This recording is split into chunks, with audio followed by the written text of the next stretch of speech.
علیہ السلام آدم ثانی۔ اہل زمین پر شیطان کا راج ہے۔ اللہ تعالیٰ سے مانگی ہوئی مہلت سے فائدہ اٹھاتے ہوئے ابلیس نے پوری قوم کو کفر و شرک میں مبتلا کر دیا ہے۔ گھر بت کدے بن چکے ہیں اور 5 بتوں کو اپنا معبود تصور کر لیا گیا ہے۔ انہی 5 بتوں کو انہوں نے مشکل کشا اور حاجت روا ٹھہرا رکھا ہے۔ قرآن کریم نے ان بتوں کے نام ود، سوا، یغوث، یعوق اور نصر بتائے ہیں۔ سورۃ النور آیت نمبر 23۔ لوگ انبیاء سابقین علیہ السلام یعنی ابو البشر حضرت آدم علیہ السلام، حضرت شیث علیہ السلام اور حضرت ادریس علیہ السلام کی تعلیمات کو یکسر بلا چکے ہیں۔ حضرت ادریس علیہ السلام نے تو ان کی بڑھتی ہوئی کافرانہ حرکتوں کے سبب ان سے جہاد بھی کیا تھا، جس کا وقتی طور پر فائدہ بھی ہوا اور لوگ واپس دین حق کی جانب پلٹے۔ لیکن اب تو حضرت ادریس علیہ السلام کو بھی وفات پائے سینکڑوں برس گزر چکے ہیں۔ اولاد آدم علیہ السلام کی نافرمانیوں اور شیطان کی مکاری و عیاری نے پورا ارض کو کفر و شرک، برائی اور بے حیائی کی غلاظتوں سے بھر دیا ہے۔ ابلیس اپنی کارکردگی پر بہت خوش ہے اور ادھر آسمانوں میں فرشتے اہل زمین کی مخدوش حالت اور شیطان کی کامیابی اور اس کے مکر و فریب پر حیران بھی ہیں اور پریشان بھی۔ ان کی نگاہیں بار بار بیت المعمور کی جانب اٹھتی ہیں۔ وہ منتظر ہیں کہ اللہ کب ان کی تباہی و بربادی کا حکم نازل فرمائیں گے۔ لیکن اللہ کے فیصلے تو بڑی حکمت کے ہوتے ہیں۔ اللہ تعالیٰ کا دستور ہے کہ جب اس کی نافرمانیاں اپنی انتہا کو پہنچ جاتی ہیں تو وہ نبی مبعوث فرماتا ہے، اور اگر قوم نبی کی باتوں کو بھی نہ مانے تو قہر الہی نازل ہوتا ہے۔ چنانچہ اللہ تعالیٰ نے اس قوم ہی میں سے ایک نیک شخص حضرت نوح علیہ السلام کو نبوت کے جلیل القدر منصب پر فائز فرمایا۔ قرآن کریم میں ارشاد ہے، ہم نے نوح علیہ السلام کو ان کی قوم کی طرف نبی بنا کے بھیجا۔ انہوں نے ان سے کہا، میں تم کو کھول کھول کر ڈر سنانے اور یہ پیغام پہنچانے آیا ہوں کہ اللہ کے سوا کسی کی عبادت نہ کرو۔ اگر تم اسی طرح کفر و شرک میں مبتلا رہے تو مجھے ڈر ہے کہ تم کسی سخت عذاب الہی میں مبتلا نہ ہو جاؤ۔ سورۃ ہود آیت نمبر 25۔ لیکن قوم نے ان کی ہدایات کو حقارت سے ٹھکرا دیا۔ زمانہ بعثت۔ حضرت عبداللہ بن عباس رضی اللہ تعالیٰ عنہ روایت کرتے ہیں کہ اللہ تعالیٰ نے حضرت نوح علیہ السلام کو 40 برس کی عمر میں نبوت عطا فرمائی۔ طوفان سے پہلے آپ علیہ السلام مسلسل 950 برس تک اپنی قوم کو واعظ و تبلیغ کرتے رہے۔ قرآن کریم میں اللہ تعالیٰ نے ارشاد فرمایا، اور ہم نے نوح علیہ السلام کو ان کی قوم کی طرف بھیجا تو ان میں 50 برس کم 1000 برس رہے۔ العنکبوت آیت نمبر 14۔ یوں قرآنی تصریح کے مطابق ان کی عمر 950 برس سے متجاوز ہوئی۔ قوم کی بے راہ روی اور مصائب کا کوہ گراں۔ حضرت نوح علیہ السلام طویل عرصے سے ہمہ وقت تبلیغ دین میں مصروف رہنے کے باوجود اپنی قوم کی بے راہ روی پر بڑے دل گرفتہ رہتے۔ ان کی قوم انہیں طرح طرح کی اذیتیں دیتی، ان پر مصائب کے پہاڑ ڈالتی، لیکن وہ صبر کرتے اور ان کے لیے دعائے خیر کرتے۔ حضرت ابن عباس رضی اللہ تعالیٰ عنہ روایت کرتے ہیں کہ نبی کریم صلی اللہ علیہ وسلم نے فرمایا، کسی نبی کو اپنی قوم کے ہاتھوں اتنی تکلیف اور اذیت نہیں پہنچی جتنی حضرت نوح علیہ السلام کو اپنی قوم کے ہاتھوں برداشت کرنی پڑی۔ کافر ان کو ڈراتے، دمکاتے اور تبلیغ سے باز رکھنے کے لیے اتنا مارتے کہ وہ بے ہوش ہو جاتے۔ کبھی ان کے گلے میں پھندا ڈال کر بازاروں میں گھسیٹتے پھرتے۔ حضرت ابن عباس رضی اللہ تعالیٰ عنہ سے ایک اور روایت منقول ہے کہ ان کی قوم انہیں اتنا مارتی کہ وہ گر جاتے تو ان کو کمبل میں لپیٹ کر کسی مکان یا ویرانے میں ڈال دیتے اور سمجھتے تھے کہ وہ انتقال کر گئے ہیں، مگر پھر جب ان کو ہوش آتا تو دوبارہ اپنی قوم کو راہ حق کی طرف بلانے میں مصروف ہو جاتے۔ بارگاہ خداوندی میں گزارشات۔ حضرت نوح علیہ السلام کی تبلیغی جدوجہد 950 سال تک جاری رہی۔ رات کی تنہائیوں میں آنسوؤں کے سمندر کے دوران اپنے رب سے قوم کے لیے دعائیں کرتے، اے میرے پروردگار، میری قوم نادان ہے، ناسمجھ ہے، اسے معاف کر دے۔ نیز اس دوران اپنی قوم کو ہر ممکن طریقے سے سمجھاتے رہتے۔ کبھی عذاب الہی سے ڈراتے تو کبھی دوزخ کی سختیوں اور جنت کی نعمتوں کا ذکر فرماتے، لیکن قوم ان کا تمسخر اڑاتی، پھبتیاں کستی، گویا وہ کانوں سے بہرے اور آنکھوں سے اندھے ہو چکے تھے۔ اس طویل جدوجہد کے نتیجے میں صرف 80 لوگ ایمان لائے۔ حضرت نوح علیہ السلام قوم کی بدحالی پر بہت غمگین رہتے، لیکن امید کا دامن نہ چھوڑتے۔ مگر کب تک؟ آخرکار طویل اور سخت ترین کاوشوں کے بعد وہ لمحہ آ ہی گیا کہ جب آپ علیہ السلام قوم سے مایوس ہو کر اپنے رب کے سامنے اپنی معروضات پیش کرنے پر مجبور ہو گئے۔ اللہ تعالیٰ کا قرآن پاک میں ارشاد ہے، نوح علیہ السلام نے اللہ سے عرض کی کہ اے پروردگار، میں اپنی قوم کو دن رات بلاتا رہا، لیکن وہ میرے بلانے سے اور زیادہ بھاگتے رہے۔ میں نے جب کبھی انہیں تیری بخشش کی طرف بلایا، یعنی توبہ کی جانب، تو یہ اپنے کانوں میں انگلیاں ڈال لیتے، اپنے چہروں کو کپڑوں سے چھپا لیتے اور ضد، تکبر اور غرور کرتے۔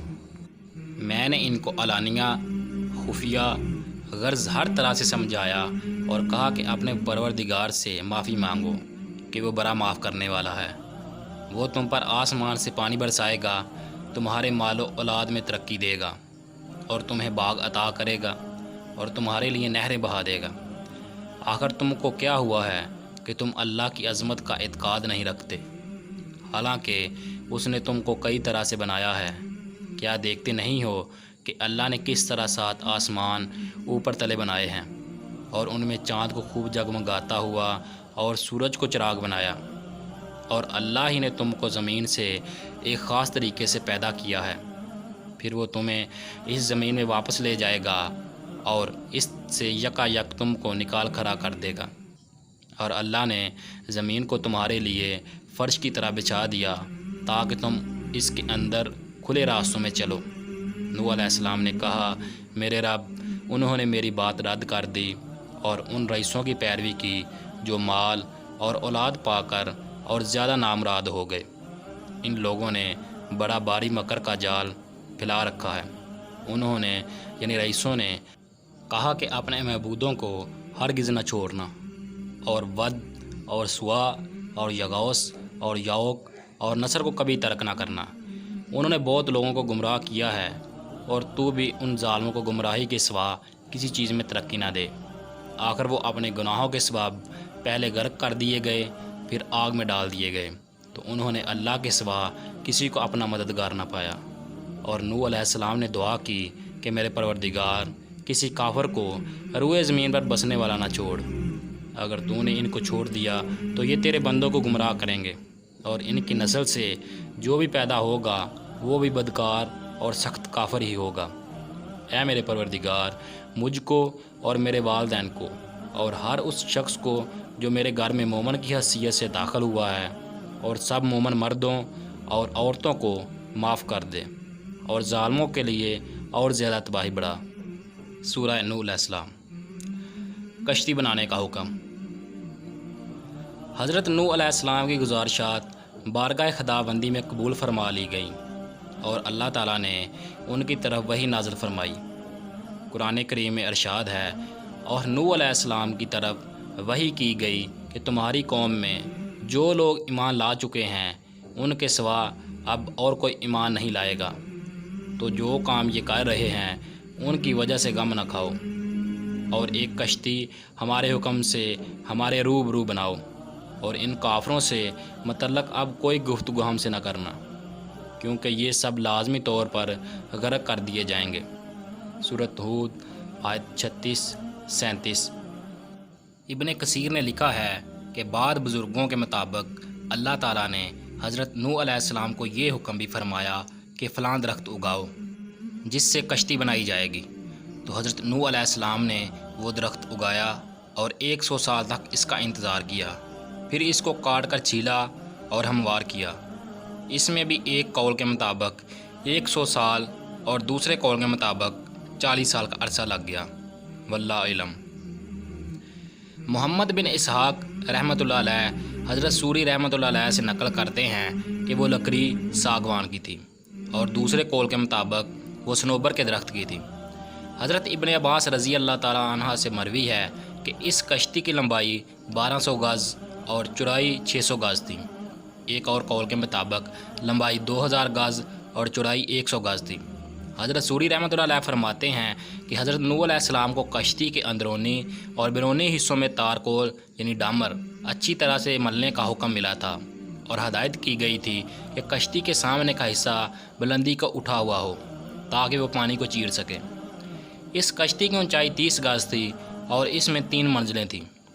کشتی کے اوپر ایک ڈھکن تھا جس سے وہ بند کر دی جاتی تھی۔ قصص الانبیاء ابن کثیر۔ گویا آج کے زمانے کے مطابق وہ عظیم آبدوز تھی۔ طوفان نوح۔ حضرت نوح علیہ السلام کشتی بنانے میں مصروف تھے۔ قوم کے سردار آپ علیہ السلام کے پاس سے گزرتے تو ہنستے، مذاق اڑاتے، پھپتیاں کستے، یہاں تک کہ کشتی تیار ہو گئی۔ اور جب عذاب الہی کا وقت آیا تو اللہ تعالیٰ نے حکم دیا کہ ہر قسم کے جانوروں کا ایک ایک جوڑا اس میں رکھ لو، اور جو لوگ ایمان لائے ہیں انہیں بھی سوار کر لو۔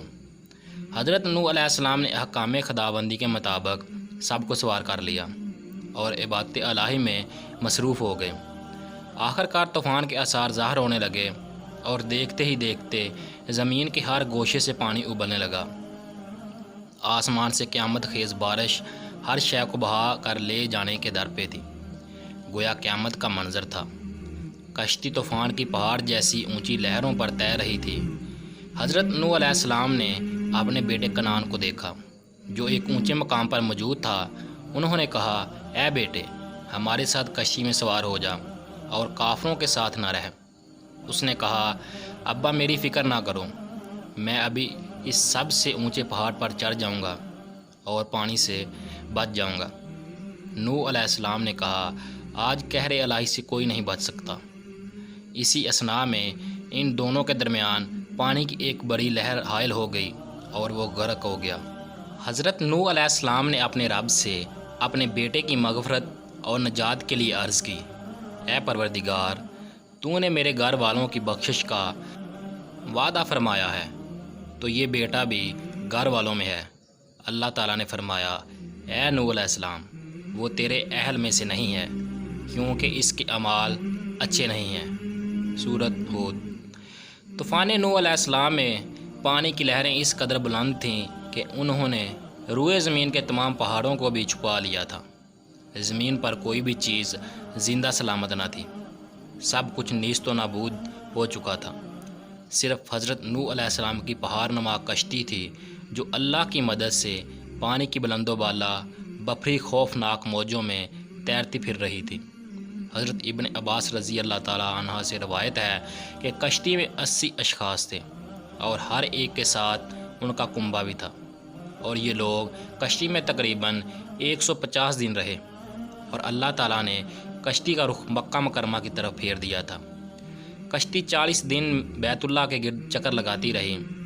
اس کے بعد اس کا رخ جبل جودی کی طرف پھیر دیا گیا جہاں وہ ٹھہر گئی۔ پھر حضرت نوح علیہ السلام نے اہل زمین کی خبر لینے کے لیے ایک کوے کو بھیجا۔ کوے نے زمین پر مردار دیکھے تو ان پر جھپٹ پڑا اور تاخیر کی، جس کی وجہ سے کبوتر کو بھیجا۔ کبوتر ایک زیتون کے پتے کو لے کر آیا اور اس کے پاؤں کیچڑ میں لتھڑے ہوئے تھے، جن کو دیکھ کر حضرت نوح علیہ السلام نے اندازہ لگایا کہ زمین خشک ہو چکی ہے۔ حضرت نوح علیہ السلام جودی پہاڑ سے زمین پر اتر آئے اور ایک بستی تعمیر کی جس کا نام سمانین رکھا، یعنی 80 آدمیوں کی بستی۔ اسی دوران ایک مرتبہ صبح کو اٹھے تو ہر آدمی کی زبان بدل چکی تھی، یعنی 80 زبانیں ہو چکی تھیں۔ لوگ ایک دوسرے کی زبان نہیں سمجھ پا رہے تھے تو حضرت نوح علیہ السلام ہر ایک کی ترجمانی فرماتے تھے۔ حضرت قتادہ رحمۃ اللہ علیہ وغیرہ فرماتے ہیں کہ قوم نوح علیہ السلام کے یہ افراد محرم الحرام کی 10ویں تاریخ کو کشتی سے باہر آئے۔ قصص الانبیاء ابن کثیر۔ قصہ نوح اور قرآن پاک۔ حضرت نوح علیہ السلام کا قصہ قصص القرآن کے نہایت ایمان افروز واقعات میں سے ایک ہے، جس کی تفصیل سورۃ نوح کے علاوہ سورۃ الاعراف آیت 59-64، سورہ یونس 71 اور آیت نمبر 73، سورۃ ہود 25 49,